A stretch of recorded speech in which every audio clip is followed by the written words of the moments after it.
sahabat Pijar TV, terima kasih sudah klik video YouTube ini. Kiranya kebenaran firman yang saudara dapatkan menerangi kehidupan saudara.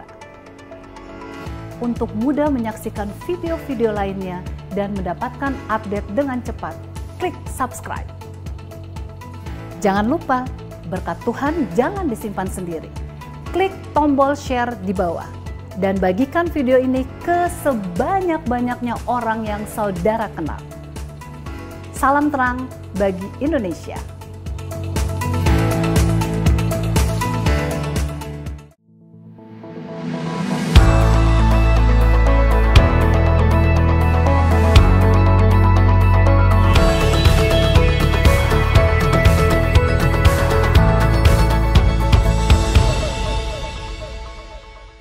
Shalom sahabat pijar, pengampunan adalah sesuatu yang tidak ternilai harganya loh.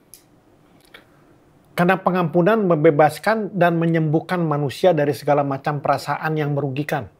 Seperti apa? Misalnya marah, kecewa, benci, dendam, sakit hati, dan masih lagi banyak perasaan-perasaan negatif lainnya. Namun pada kenyataannya, pengampunan merupakan sesuatu yang tidak mudah kita lakukan. Betul kan? Ada proses yang harus dijalani untuk seseorang dapat mengampuni.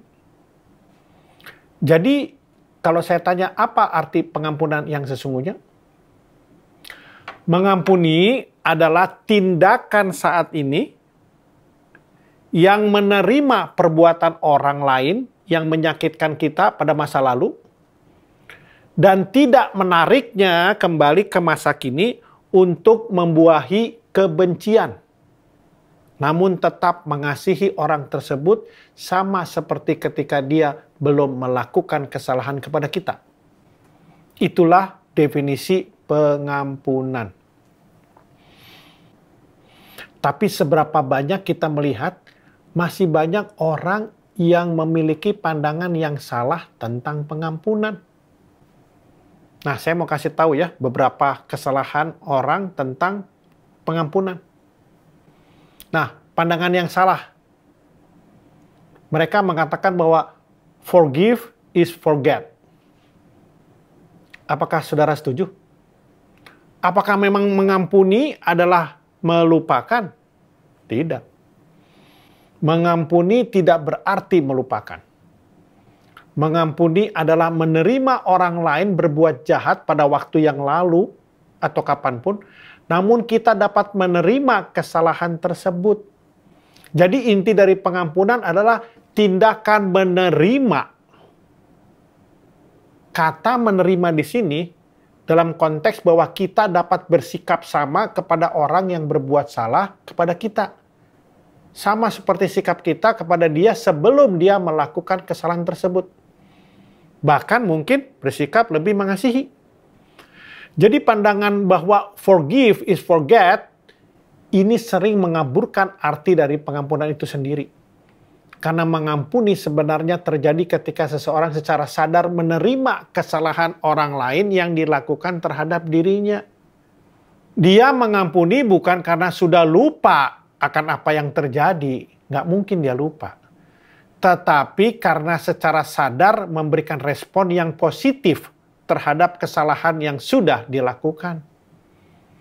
Pengampunan tidak menghapus fakta bahwa sesuatu yang menyakitkan pernah terjadi di masa lalu. Pengampunan tidak menghilangkan bekas luka atau sakit hati yang dialami. Tetapi pengampunan menyembuhkan luka tersebut dengan cara menerimanya. Itu pandangan umum yang pertama yang salah. Nah, pandangan umum yang kedua yang salah, mereka mengatakan begini, mengampuni berarti kita tidak boleh marah atau menunjukkan emosi yang kuat. Atau begini, emosi yang kuat yang berhubungan dengan kenangan lama merupakan tanda bahwa kita belum mengampuni. Jadi kalau kita sudah tidak ada emosi kuat tersebut, berarti kita sudah mengampuni. Kira-kira begitu. Atau dengan kata lain, kita harus bebas dari perasaan marah. Nah, pandangan ini juga tidak sepenuhnya benar. Karena tidak hadirnya emosi yang kuat tidak menjamin bahwa kita sudah membereskan masalah dan sudah mengampuni. Nggak jamin. Karena ada orang-orang tertentu yang cenderung untuk menyimpan perasaannya dan tidak menunjukkan emosinya. Tetapi hal ini tidak berarti ia sudah mengampuni. Jadi, hadir atau tidak hadirnya emosi yang kuat memang tidak dapat dijadikan ukuran apakah seseorang sudah mengampuni atau belum. Jadi bukan itu ukurannya ya. Keluar emosi, misalnya tidak marah, oh berarti saya sudah mengampuni. Bukan itu ukurannya. Itu pandangan yang kedua. Pandangan yang ketiga. Mengampuni berarti tidak perlu berhubungan dekat lagi dengan orang tersebut. Jadi pandangan ini membuat seseorang berusaha untuk menghindar pertemuan-pertemuan dengan orang yang telah menyakitkan hatinya. Coba kita lihat seberapa sering orang percaya berkata, saya sudah mengampuni dia kok. Tapi kalau kita mau teliti, dia selalu berusaha menghindar pertemuan-pertemuan yang tidak perlu dengan orang yang menyakiti hatinya. Kita sering berusaha menghindar untuk berinteraksi dengan orang yang pernah menyakitkan hati kita. Tindakan menghindar ini sebenarnya sudah menjadi tindakan balas dendam kepada orang tersebut.